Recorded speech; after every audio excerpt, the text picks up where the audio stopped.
Comment le privé nous a tous sauvés, dit hors antenne Nicolas Dose. Parce que c'est vrai qu'on se le dit tous quand même quand on reçoit Guillaume Rosier ou les contributeurs. Vous avez vu toutes les agences qu'on a au niveau public pour gérer ces histoires, et il faut des étudiants de 22 ans pour faire les outils qui fonctionnent. Bénévoles. Alors que là, on va parler gros sous. Oui. Parce que les marchés financiers affichent depuis quelques jours une santé insolente. Ces fêtes de Pâques ont d'ailleurs confirmé la résurrection des indices boursiers. On parle de record, Nicolas. Ah oui, pour le S&P 500 aux États-Unis, oui, le DAX aussi à Francfort, le CAC 40 pratiquement. Le CAC 40, il a effacé Covid. Il a retrouvé son niveau du 19 février. Il s'était écroulé mi-mars. Donc oui, effectivement, on n'est pas sur des records partout, mais c'est époustouflant. Qu'est-ce qui explique cette euphorie, Nicolas? La reprise. Vous avez le plan Biden incroyable. On pense que les Américains vont peut-être faire 7% de croissance cette année. Pas chez nous, hein, si. Chez nous, on est revu à la baisse. Parce qu'on a reconfiné. On a fermé 150 000 e-commerce. On n'a pas exactement le même agenda de reprise que les Américains.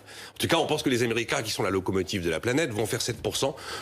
Le niveau de croissance le plus élevé depuis 1984. Ils ont créé 916 000 emplois en mars. On pensait que c'était 600 000. Le baril de pétrole, il est à 63 $. Ça veut dire qu'il y a de la demande. Donc les marchés, ils se placent dans l'après-Covid. Ils ont une vision mondiale, les marchés. Ils ne regardent pas Paris. Après, les vaccins. Regardez aux États-Unis, en Grande-Bretagne, au Portugal. Même nous, on a un petit agenda. On peut se dire que mi-mai peut-être. Les rendements. Vous voulez du rendement? Vous oubliez le livret A, bien sûr. Vous oubliez les fonds en euros d'assurance vie. Il y a les actions.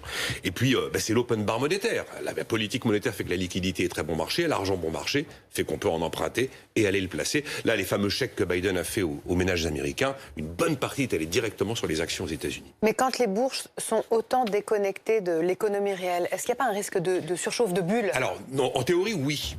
Mais quand on regarde des fondamentaux, on peut se dire qu'on n'y est pas. Pourquoi? Parce que, par exemple, qu'est-ce qui tire vraiment les marchés? C'est bien sûr les GAFA, les GAFAM. Il n'y avait pas ce phénomène-là lors des bulles précédentes de quelques leaders qui tirent tout le monde vers le haut. Quand on regarde les valorisations des entreprises qui valent le plus cher, elles sont à 25 fois les bénéfices. Quand on a connu les bulles précédentes, on est allé jusqu'à 50-55 fois les bénéfices, notamment en 2000. Après, vous regardez les banques. Elles vont bien, les banques, globalement, notamment en Europe. Beaucoup mieux qu'en 2007. Vous regardez les entreprises. Oui, les entreprises, elles sont endettées. Mais elles ont aussi beaucoup de liquidités.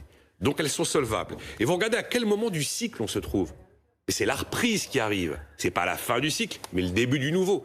Et les bulles, généralement, eh bien, elles explosent en fin de cycle. Voilà. Il y a un truc qui inquiète les boursiers, c'est que l'énorme plan Biden, il pourrait relancer l'inflation.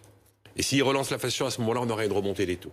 Et si on a une remontée des taux, effectivement, eh ben, l'argent quasi gratuit, ce sera un petit peu terminé ou ce sera le début de la fin. Et la notion de prime de risque et de risque sur les marchés risque de revenir fortement.